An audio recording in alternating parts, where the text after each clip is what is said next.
Hello everyone, this is Priya Sharma. Welcome to Apex Education classes. So today we are going to cover chapter number 1, the very first lecture or the very first chapter of science, new book यानी कि new science की book आ चुकी है जो exploration, उसका chapter number 1 है जो वो कवर करने जा रहे हैं हम।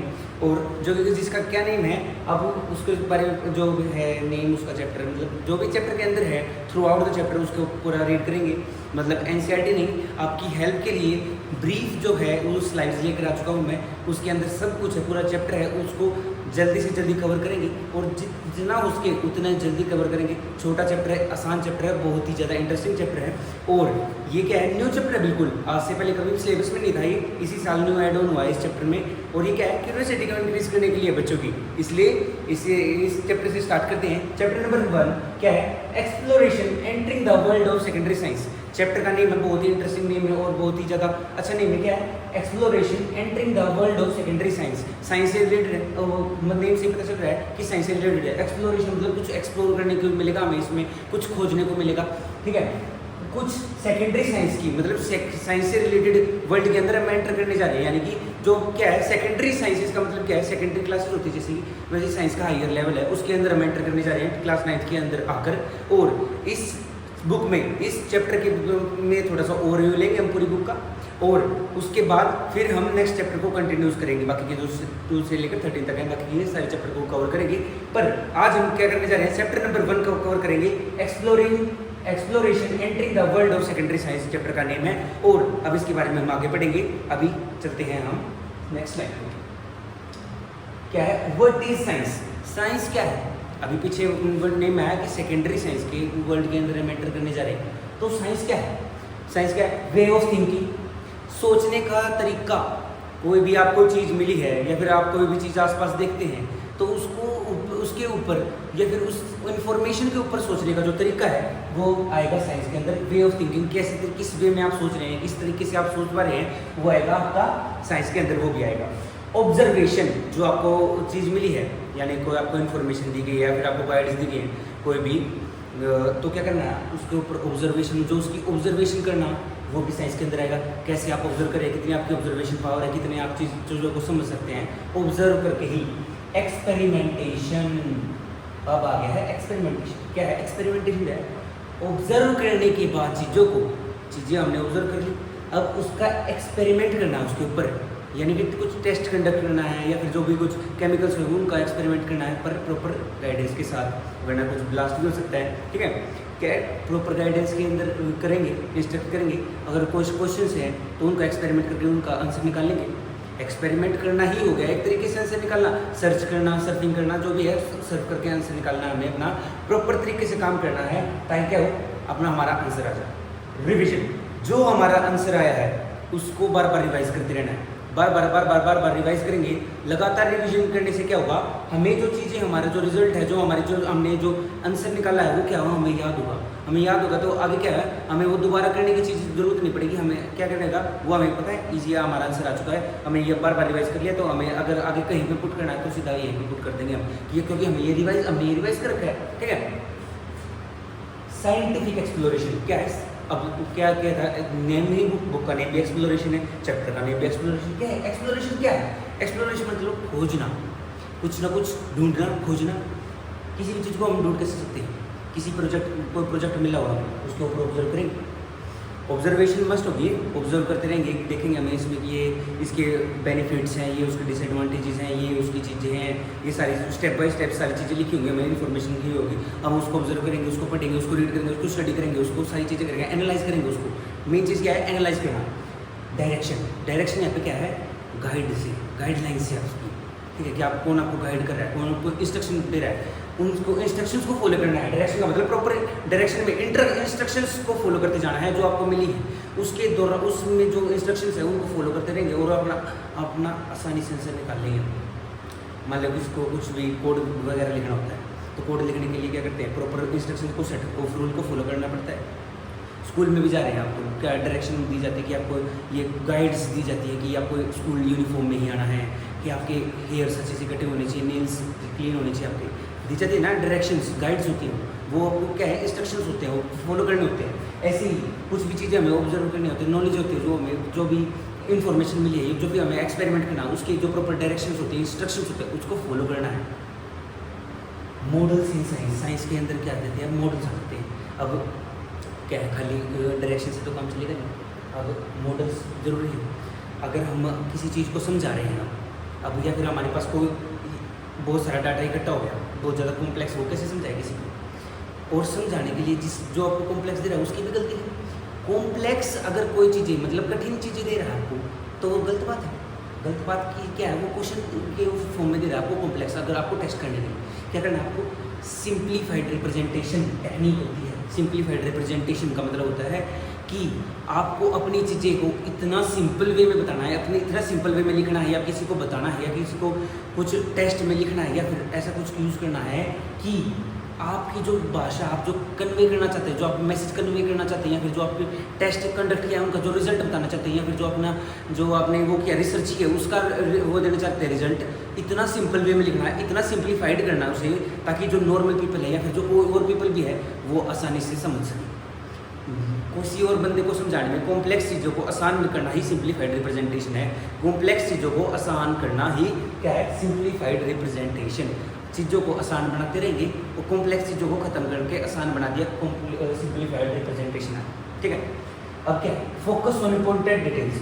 जितनी भी ज़्यादा इंपॉर्टेंट डिटेल्स होंगी, जो भी डिटेल्स होंगी उनको मार्क करेंगे, उनके ऊपर ध्यान देंगे, फोकस करेंगे उनके ऊपर।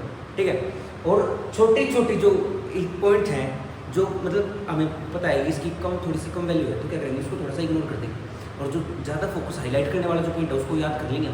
हमें पता है कि ये क्वेश्चन हमारा उसमें आएगा टेस्ट में, तो हम उसको ही ज़्यादा याद करते हैं। जो हम कम, हमें पता है ना कि कम आने के चांसेस कम है, तो उसको हम थोड़ा सा इग्नोर कर देते हैं, थोड़ा साइड में करते हैं, रिवाइज उसको भी करते हैं पर थोड़ा सा इग्नोर कर देते हैं। ठीक है, उसको इग्नोर करना, छोटी छोटी डिटेल्स को, और जो इंपॉर्टेंट डिटेल्स हैं, इंपॉर्टेंट जो चीज़ें हैं उनके ऊपर फोकस करना। क्या है, साइंस के मॉडल से ये क्या करना है, अपनी चीज़ों को सिंप्लीफाई करना, जो इंपॉर्टेंट डिटेल्स है उनके ऊपर काम करना, या फिर उनके ऊपर फोकस करना, और जो छोटे छोटे मिस्टेक्स हैं या फिर जो छोटे छोटे डिटेल्स हैं उनको इग्नोर कर देना, ताकि क्या है, हमें जो मेन चीज़ें हैं वो ज़्यादा याद रह सकें। ठीक है, अब एक एग्जांपल से समझते हैं क्या मेन चीज़ें हैं, क्या इंपॉर्टेंट डिटेल्स हैं जिनके ऊपर हमें फोकस करना चाहिए, और क्या ऐसी चीज़ें हैं, क्या ऐसी छोटे छोटे डिटेल्स हैं जिनको हमें इग्नोर करना चाहिए। ठीक है, अब वो समझते हैं एक एग्जांपल से। एग्जांपल क्या, क्रिकेट का एग्जांपल लेते हैं, हम सिंपल से क्रिकेट का एग्जांपल लेते हैं। क्या है, देखो, अगर कोई बैट्समैन हिट कर रहा है, किसी को शॉट को हिट किया उसने, बॉल आई उसको हिट कर दिया उसने, क्या वो बॉल का कलर दिखेगा कि कैसा बॉल का कलर है? उसको जब हिट कर रहा होगा उसे ये थोड़ी पता होगा कि ये बॉल का कलर, पता होगा उसे बॉल का कलर। पर अगर वो मान लो रेड कलर की बॉल आ रही है, अगर वो व्हाइट कलर की बॉल आती तो वो छोड़ देता। अगर वो हिट होने वाली है, उसके मन में आएगी कि अगर मैं हिट करूँगा इसे, और रेड कलर की बॉल है, और वो क्या चाहता है कि वो ये देखेगा कि अगर व्हाइट कलर की बॉल होगी तो ही मारूंगा, नहीं, ऐसा नहीं करता ना वो। क्या इसका मतलब क्या है, जो कलर है वो मैटर नहीं करता। ठीक है, और अब देखेगा कि बॉल ये अच्छी क्वालिटी की बॉल है, और मतलब थोड़ी सी लो क्वालिटी की बॉल होती तो मार देता। ब्रांड देखेगा उसकी, नहीं, ब्रांड भी नहीं दिखेगा। ठीक है, इंपॉर्टेंट चीज़ क्या देखेगा, किस स्पीड से बॉल आ रही है, बॉल किस स्पीड से आ रही है, किस डायरेक्शन में हमें शॉट करना है। अगर मान लो एक साइड पे 5 से 6 जने खड़े हैं, एक साइड पे 2 जने खड़े हैं, जहाँ पर 2 हैं वहाँ पर शॉट करेगा ना वो, ताकि क्या उसके चांसेस इंक्रीज हो, उसके ज़्यादा रन लेने के, मैक्सिमम कैपेसिटी को अर्न करने के लिए डायरेक्शन, प्रॉपर डायरेक्शन की जरूरत होती है ना। अगर वो जहाँ पर 5 to 6 प्लेयर्स खड़े हैं वहाँ पर शॉट कर देगा तो क्या है, उसके चांसेस, रन लेने के जो चांसेस है वो कम हो जाएंगे। ऐसा अपने चांसेस को इंक्रीज करने के लिए, जो रन है उनको इंक्रीज करने के लिए, वो जहाँ पर कम मिनिमम प्लेयर है वहाँ पर शॉट करेगा, और उसके जो रन है वो डेफिनेटली इंक्रीज होंगे। और जो और इग्नोर करने की चीज़ें कैसे होगी, जैसे घास है, घास इग्नोर कर देगा। इंपॉर्टेंट है कि घास है, पिच, क्योंकि उसको तो पिच पे खेलना है, वो घास को क्या देखेगा।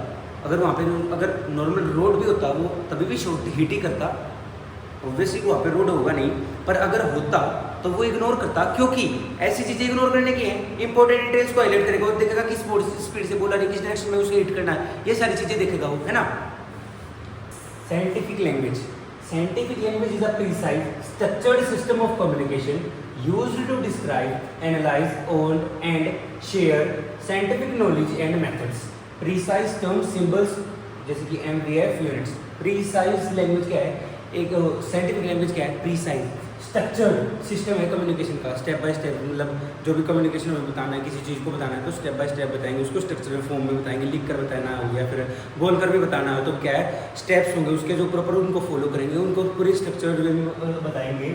और ताकि हम क्या करते किसको क्या बताना हमें, एनालाइज, जो हमने एनालाइज किया है, जो हमने स्टडी किया है, साइंटिफिक जो हमारी जो नॉलेज है उसको दूसरे के शेयर करना होगा हमें, तो उसको हम बताएंगे।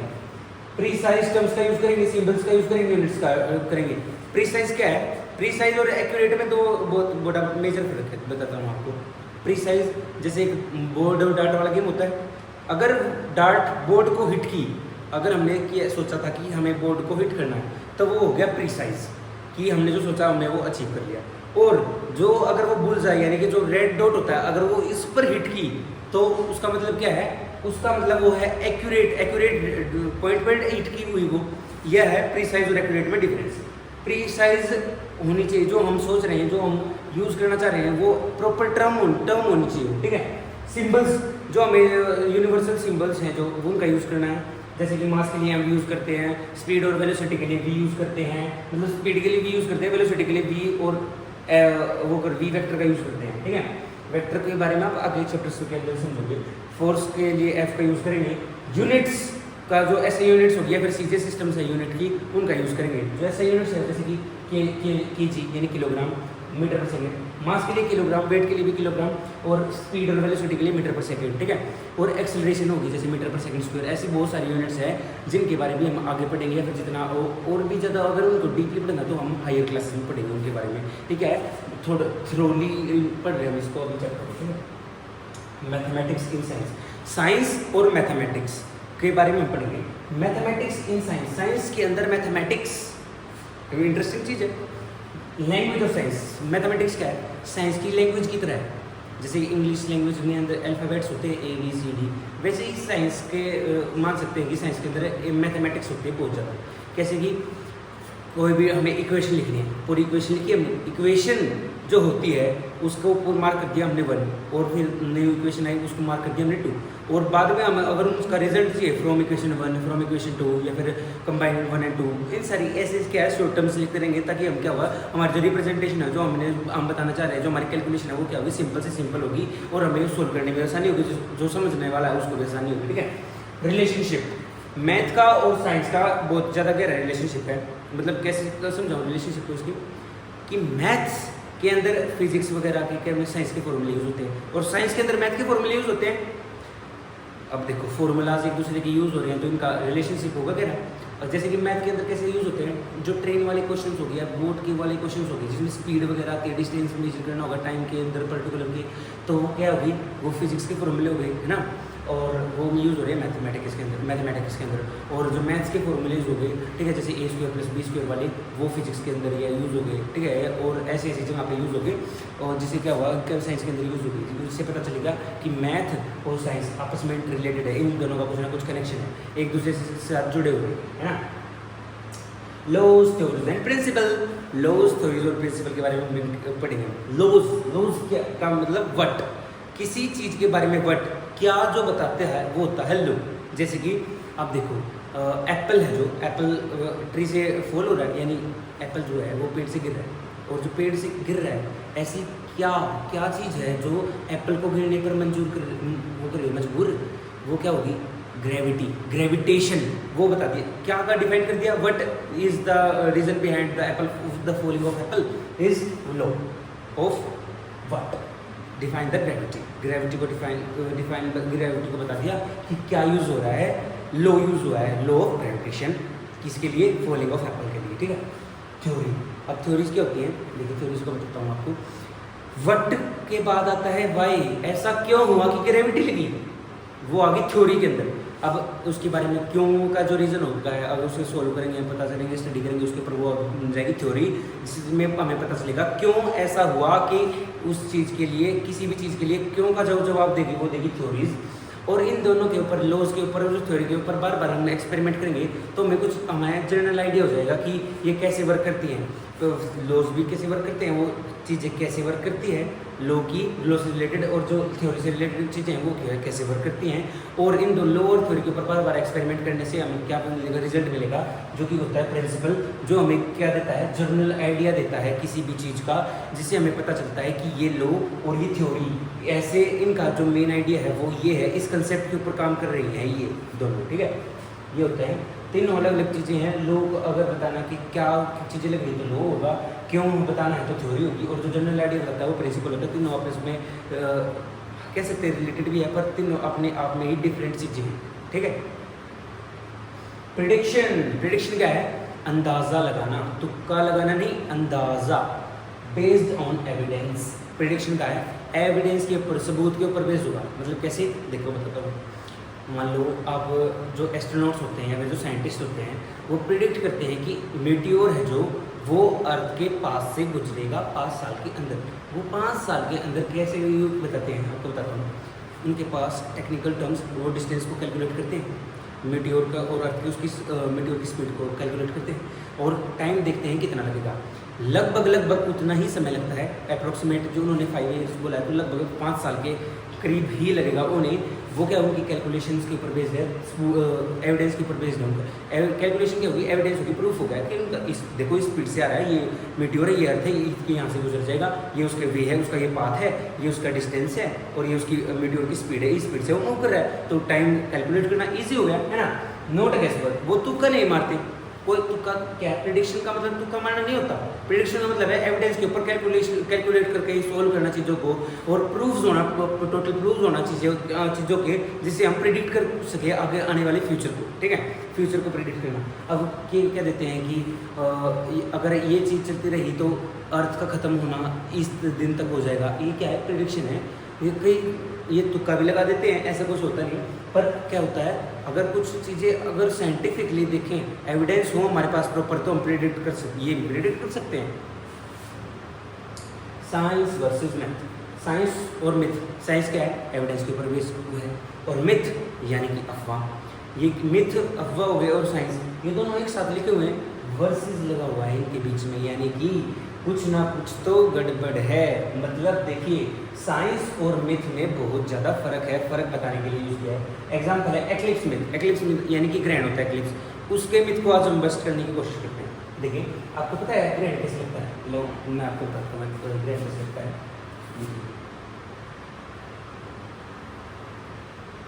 ये हो गया सन,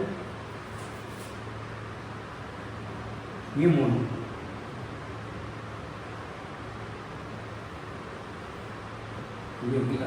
अर्थ सन के अराउंड रिवॉल्व करती है और अपनी एक्सिस पे रिवॉल्व करती है, और जो मून है वो अर्थ के अराउंड रिवॉल्व करता है। अब देखो, एक ऐसा टाइम भी आएगा ये जब तीनों पैरेलल होंगे, एक दूसरे के, मतलब एक स्ट्रेट लाइन में होंगे, स्ट्रेट लाइन यानी सिसकी बोलते हैं इसको, जब वो तीनों पैरेलल हो जाते हैं, एक दूसरे के आमने सामने आ जाते हैं, जो सन की रेज है वो ऐसे आती है आपके पास। अब देखो, यहाँ से आ रही थी, ठीक है, अगर अर्थ की ओर सन के बीच में मून आ गया तो यहाँ तक जो रीजन था वो ये इतना बड़ा, यहाँ पर क्या हो जाएगा, ग्रहण लग जाएगा। यहाँ पर ग्रहण का मतलब अंधेरा हो जाएगा, दिन के समय में भी अंधेरा हो जाएगा, या फिर रात के समय में क्या होगा। और जिस क्या है, मून हमें ज़्यादा ब्राइट दिखेगा, क्योंकि ये डायरेक्ट मून की रेज, मून है जो वो सन की रेज एब्जॉर्ब कर रहा है, क्योंकि हमें पता है मून के पास खुद की लाइट नहीं होती, वो सन की लाइट के ऊपर, सन की लाइट का एब्जॉर्ब करता है, फिर रात को उसको रिफ्लेक्ट कर देता है। अब ये देखो, ज़्यादा डार्क दिखेगा और ग्रहण चमकता हुआ दिखेगा, और इन एरिया में और ज़्यादा रात हो जाएगी, काली रात, अंधेरा हो जाएगा और मून चमकता हुआ दिखेगा, सन की रेज उतनी जा रही है। और कहते हैं कि ग्रहण के अंदर कुछ भी फूड का इंटेक नहीं होना चाहिए, जितना भी फूड है वो ख़राब हो जाता है, उनके अंदर वो कुछ घास सा डालते हैं, शायद डाल कहते हैं उसके, वो डालते हैं कि घास वगैरह डाल देते हैं कि वो ख़राब ना हो खाना, और ये कहते हैं उसके अंदर कुछ भी नई चीज़ें नहीं लेके आनी चाहिए, वो अब अपशगुन होता है, ग्रहण लगा हुआ था, बाहर नहीं निकलना चाहिए, घर पे ही रहना चाहिए, और क्या है, खाना ख़राब हो जाता है, उसको खाने को नहीं खाना चाहिए, ग्रहण से पहले ही खा लो, ग्रहण के बाद खाओ, ऐसी चीज़ें होती हैं। और एक्चुअल रीजन मैंने आपको बता ही दिया क्या होता है, एक्लिप्स का एक्चुअल रीजन हमने बता दिया, और हमने एक मिथ को भी बस्ट कर दिया। मिथ यानी अफवाह को भी बस्ट कर दिया कि मिथ एक्लिप्स यानी ग्रहण के समय पे कुछ खाना पीना नहीं चाहिए या अपशगुन होता है। अब मैंने बता दिया आपको प्रॉपर रीजन मिथ का क्या है, उसका एक्लिप्स का ग्रहण का क्या रीजन होता है प्रॉपर, ठीक है। सिजकी में आ जाते हैं moon, sun, moon and earth syzygy में आ जाते हैं, एक दूसरे के साथ पैरेलल हो जाते हैं, जिससे क्या है अर्थ के ऊपर सूरज की जो रोशनी है वो कम गिरने लग जाती है, ठीक है। एस्टिमेशन का मतलब करता हूँ आपको, देखो अगर अप्रोक्सीमेट आंसर और इंट्यूशन को बिल्ड करना होगा एस्टिमेशन के अंदर आएगा। जैसे अप्रोक्सीमेट आंसर को कैसे निकालेंगे हम, जैसे हम किसी भी कैलकुलेशन को सोल्व कर रहे हैं, किसी भी न्यूमेरिकल को या फिर क्वेश्चन को सोल्व कर रहे हैं, और सोल्व करते हुए हम देखते हैं कि जैसे कि 58.1986 आंसर आ रहा है, 9867 ऐसे चलता जा रहा है, 56.987 चलता जा रहा है, और डेसिमल के अंदर वो चलता ही जा रहा है। और तो क्या करेंगे हम, अप्रोक्सीमेट का साइन लगाएंगे, और अप्रोक्सीमेट का साइन लगाने के बाद 56.987 है ना, उसको 57 लिख देंगे, जिससे क्या होगी हमारी कैलकुलेशन क्या होगी, स्ट्रॉन्ग होगी और जल्दी होगी। अप्रोक्सीमेट का साइन क्या होता है, ये वाला अप्रोक्सीमेट का साइन होता है, ठीक है। जैसे कि 56.987 तो हम क्या कहेंगे, अप्रोक्सीमेट का साइन लगाया है ना, तो क्या इसका अप्रोक्सीमेट का साइन लगा के 57, ठीक है। तुक्का नहीं मारेंगे, ठीक है।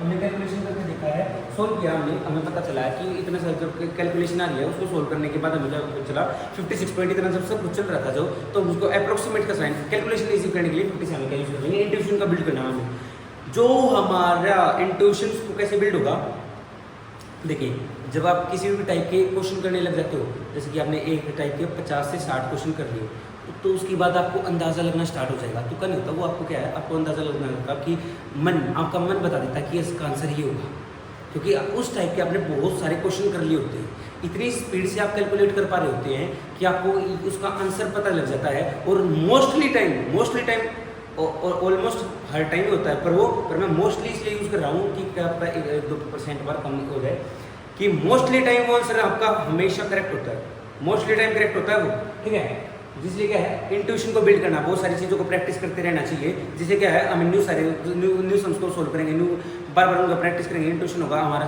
पेपर के अंदर या फिर टेस्ट के अंदर हमारा टाइम कम लगेगा, जिससे क्या हमारे पास टाइम की सेविंग होगी और नेक्स्ट क्वेश्चन के ऊपर ज़्यादा ध्यान देना है। इंटरकनेक्टेड साइंस क्या है, अपने आप में इंटरकनेक्टेड है, जुड़ी हुई है। फिजिक्स, केमिस्ट्री एंड बायोलॉजी, ये 3 पार्ट हो गए साइंस के, 3 पार्ट है, जैसे फिजिक्स, केमिस्ट्री एंड बायोलॉजी, आपको पता ही होगा। फिजिक्स जो काइनेमेटिक्स, मोशन, एनर्जी, इन सब के ऊपर डील करती है। केमिस्ट्री केमिकल्स के ऊपर, और इनके ऊपर बाकी जो सेल वगैरह हैं या फिर जो केमिकल्स हैं, इन सब की चीज़ों के ऊपर डील करती है। और बायोलॉजी होगी जो organisms, living matter, dead matters, इन डेड मैटर के ऊपर भी, मतलब जो प्लांट से रिलेटेड, ह्यूमन बॉडी से रिलेटेड, ऑर्गेनिज्म से रिलेटेड है, ठीक है, जो मतलब ह्यूमन लाइफ से रिलेटेड स्टडी करें, लाइफ से रिलेटेड स्टडी करें, डेड एनिमल्स मतलब सेल से वगैरह से रिलेटेड जो स्टडी होगी वो बायोलॉजी के अंदर, ठीक है। ये क्या है, तीनों लगता अलग अलग हैं, तीनों अलग अलग है, पर क्या है एक दूसरे से तीनों जुड़े हुए हैं। देखिए फिजिक्स केमिस्ट्री से जुड़ा हुआ है, केमिस्ट्री बायो से जुड़ी है, बायो फिजिक्स से जुड़ी हुई है, बायोकेमिकल स्टडीज होगी, बायोकेमिकल बॉन्ड्स होगी, केमिस्ट्री और बायोलॉजी से जुड़कर बने हैं, और सेल्स हो गया जो केमिस्ट्री और फिजिक्स से जुड़कर बने हैं, क्योंकि उसमें इलेक्ट्रिकल कंपोनेंट्स आ रही हैं। सेल केमिस्ट्री के अंदर केमिकल्स का यूज़ हो रहा है सेल्स को बनाने के अंदर, इसलिए फिजिक्स, केमिस्ट्री और बायोलॉजी तीनों क्या आपस में जुड़े होते हैं, ठीक है। अब आपस में जुड़े हुए हैं, अलग अलग ब्रांचेज है, अलग अलग ब्रांचेज इसलिए बनाई गई ताकि हम अच्छे से उनको पढ़ सकें। फिजिक्स, केमिस्ट्री, बायोलॉजी, ये क्या है 3 ब्रांचेज होगी साइंस की, और क्या है एक दूसरे के साथ जुड़े हुए हैं। नेचर ऑफ साइंस, साइंस का नेचर क्या है, हमेशा बदलते रहना, always changing and evidence based. जो भी देखो जैसे कि आज न्यू थ्योरी, कल कोई थ्योरी आई थी और आज नई थ्योरी होगी और उसका प्रूफ है हमारे पास, तो आज की जो न्यू थ्योरी होगी वो वैलिड होगी, और कल जो कोई थ्योरी आ गई उसका भी एविडेंस हमारे पास, तो वो भी क्या होगी, जो आज थ्योरी है वो भी क्या हो जाएगी, कैंसिल हो जाएगी। पर प्रॉपर एविडेंस होना चाहिए, इतनी जल्दी चेंज भी नहीं होती, मैं बता रहा हूँ आपको। जैसे समझाने के लिए बताया मैंने आपको। या फिर देखो थ्योरीज तो पुरानी भी थी, अगर पुरानी इस थ्योरी में इंप्रूवमेंट करी जाए, उनको रिफाइन कर दिया जाए, इंप्रूवमेंट लाई जा सके, तो वो भी न्यू थ्योरी से ज़्यादा बेटर होगी। पुरानी थ्योरी जो रिफाइंड नहीं है और जो पुरानी थ्योरी रिफाइंड है, जो रिफाइंड वाली होगी वो ज़्यादा बेटर होगी, है ना। एक्चुअल सी बात ये है की takeaways, think, question and test. Think का मतलब जो हमको इन्फॉर्मेशन मिली है उसके ऊपर सोचना, जो हम आसपास में सराउंडिंग में चीज़ें देखते हैं उनके ऊपर सोचना, क्वेश्चन करना उनके ऊपर, उनको देखेंगे हम, कुछ भी हम चीज़ें देखते हैं तो हमें क्वेश्चन आता है, हमारे मन में सवाल उठता है। अगर उस सवाल को हम लिख लेते हैं या फिर हम उस सवाल को पूछते हैं, वो पूछने क्या है, टेस्ट के अंदर आएगा। उस सवाल को पूछना, गूगल से पूछना, टीचर से पूछना, बुक्स में फाइंड करना, या फिर वो अपने टीचर से आसपास के बुक्स में फाइंड करना, वो आ गया टेस्ट के अंदर। अगर हमने उसका टेस्ट नहीं किया, अगर हमने क्वेश्चन लिख लिया वो तो हम हो गया, हमें क्यूरियसिटी तो है, क्यूरियस तो हम, पर एक्सप्लोर नहीं करना चाहते हम, ये हो गया टेस्ट ना करने का रिजल्ट। अगर हम उसको टेस्ट कर लेंगे तो हम क्या होगा, हमें पक्का याद हो जाएगा, वो ऐसी चीज़ें हो जाएंगी जिससे क्या होगा, हमें याद हो जाएगा। अब क्या है, हमने इस चीज़ ऑलमोस्ट ये चैप्टर खत्म हो चुका है। इस चैप्टर में हमने देखा कि साइंटिफिक लैंग्वेज क्या थी, साइंस क्या थी, व्हाट इज साइंस, क्या है साइंस का नेचर है, साइंस क्या थी, थिंकिंग, ऑब्जर्वेशन, एक्सपेरिमेंटेशन, रिवीजन, याद है ना स्टार्टिंग में आते थे। फिर साइंटिफिक लैंग्वेज के बारे में पढ़ा हमने, रिजल्ट के बारे में पढ़ा, प्रेडिक्शन के बारे में पढ़ा, एक्लिप्स मिथ को बस्ट किया हमने, और फिर हमने इंटीग्रेटेड साइंस के बारे में देखा, नेचर के देखा साइंस के बारे में, और अब हमने देख लिया थिंक, क्वेश्चन और टेस्ट के बारे में, जो कि क्या है इस चैप्टर से हमें जो सीख के जाने हैं, की टेकअवेज का मतलब जो इस चैप्टर के से हमें सीख के जाने हैं। इसके साथ हम क्लोज करते हैं चैप्टर को, एंड करते हैं, इसके साथ खत्म होता है ये चैप्टर हमारा। क्या है अब ये फ्रेज क्या है, फ्रेज के बारे में ध्यान से पढ़ो, stay curious and keep exploring. जो भी है आपको चीज़, क्यूरियस का मतलब क्या है, जिज्ञासु बनो, हमारे जो आसपास की सराउंडिंग है, जो चीज़ें हैं उनके बारे में जानो, उनके बारे में देखो, उनके बारे में पता करो, उनको और एक्सप्लोर करो, ढूंढते रहो, ऐसी ऐसी चीज़ों को ढूंढो, और फिर उनके बारे में रिसर्च करो, रिजल्ट ढूंढो उनका। फिर उसके साथ उससे क्या होगा, हमें क्यूरियोसिटी इंक्रीज होगी, हमें अच्छी अच्छी बातों के बारे में पता चलेगा, जिससे क्या है हमारी साइंस की जो नॉलेज है उसके वो भी इंक्रीज होगी, ठीक है। और रिजल्ट कहाँ पे ढूंढना है, अपने पेरेंट्स से पूछो, टीचर से पूछो, और गूगल से करो, या फिर जो what ever do what, but answer आपको मिलना चाहिए, ठीक है। इसी के साथ thank you for watching the video. आपको ये वीडियो बहुत ज़्यादा समझ में आई होगी, अच्छी लगी होगी, सो ख़त्म करते हैं इसको। I am Prem Sharma, signing off.